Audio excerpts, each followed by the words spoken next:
کسی نے چھٹے امام صادق آل محمد امام جعفر صادق علیہ الصلاۃ والسلام مولا اور آقا چھٹے لال ولایت آقا سے پوچھا کہ آقا حمد کی بہترین قسم کیا ہے، حمد کرنے کا بہترین طریقہ کیا ہے؟ یعنی آپ ہیں کہ جو وارث علم انبیاء ہیں، آپ ہیں کہ جو منبع علم و دانش ہیں، آپ بتلائیں گے مولا کہ حمد صحیح والی حمد جو ہے نا، کہ جو حمد کی معراج ہو، کیا جملہ ہے؟ سیکھنے آیا مولا سے، مولا نے ارشاد فرمایا کہ جب بھی چاہو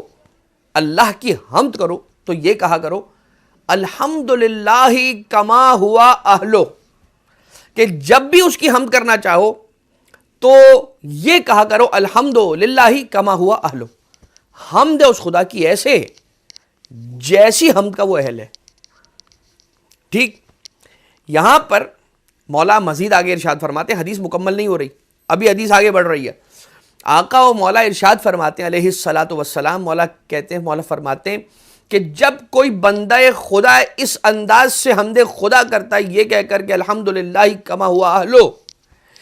تو یہ بات ملائکہ کے پاس جاتی ہے کہ اس کا ثواب نامہ اعمال میں لکھیں۔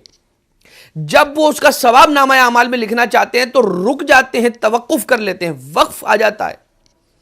پروردگار عالم ان سے سوال کرتا ہے، پوچھتا ہے کیوں نہیں لکھتے اس کے اس عمل کا یہ ثواب؟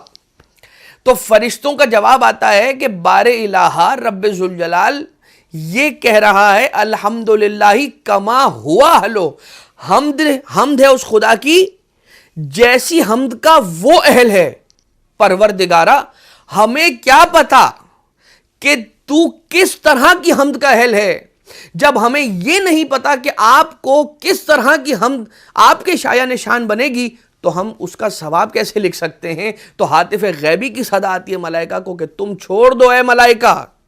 تم رہنے دو، اب اس کا ثواب نہ لکھو بلکہ اس کا ثواب مجھ پر چھوڑو، اب جیسی حمد کا میں اہل ہوں ویسی جزا میں اسے دوں گا۔